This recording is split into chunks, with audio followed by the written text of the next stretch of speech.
एक बड़ी खबर सुप्रीम कोर्ट से आ रही है। सुप्रीम कोर्ट ने एक बड़ा फैसला दिया है कर्नाटक के 17 अयोग्य विधायकों की अर्जी पर। ये जो 17 विधायक हैं वो अयोग्य ठहराए जाने का ये पूरा मामला है। सुप्रीम कोर्ट ने विधायकों के अयोग्य ठहराए जाने के फैसले को सही बताया है। कोर्ट ने कहा है कि पूरे विधानसभा सत्र के लिए विधायकों को लेकिन अयोग्य ठहराना सही नहीं है। स्पीकर को अधिकार है कि वो अयोग्य करार दिए जाने का फैसला ले सकते हैं। कोर्ट के फैसले के मुताबिक अयोग्य विधायक अब चुनाव लड़ सकते हैं। तो बड़ी खबर इस वक्त हमारे सहयोगी अरविंद सिंह इस वक्त हमारे साथ जुड़ चुके हैं। अरविंद, और क्या कुछ इस दौरान कोर्ट की ओर से कहा गया? लेकिन ये साफ है कि 5 तारीख को जो होना है उपचुनाव, उसमें ये हिस्सा भाग ले सकते हैं, लड़ सकते हैं।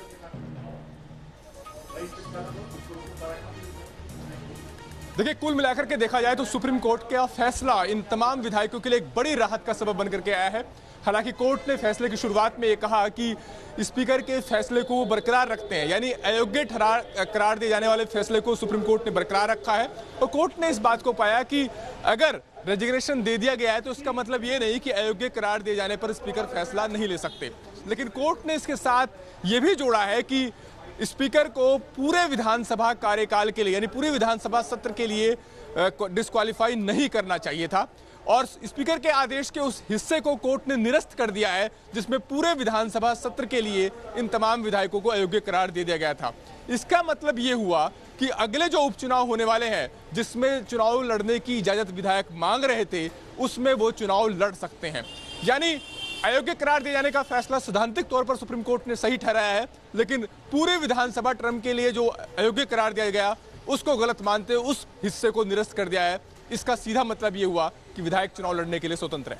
विधायक चुनाव लड़ने के लिए स्वतंत्र है। यासिर मुश्ताक भी हमारे साथ जुड़े हुए हैं। वहां इस फैसले को लेकर किस तरह की प्रतिक्रिया आ रही है, क्योंकि यासिर ये एक बड़ी राहत है विधायकों के लिए।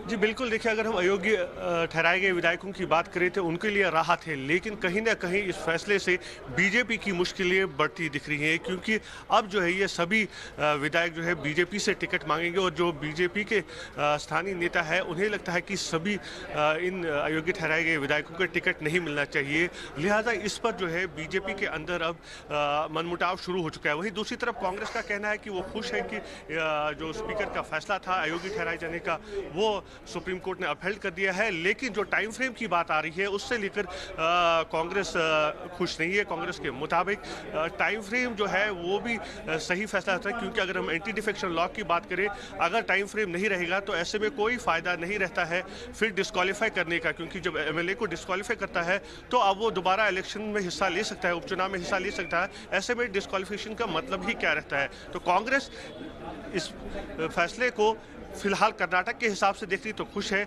लेकिन ओवरऑल जब वो देखते हैं पूरे देश का सिनेरियो तो उसमें कांग्रेस को लगता है कि कहीं ना कहीं ऐसा फैसला उनके आगे की सियासत के लिए मुश्किलें पैदा कर सकता है।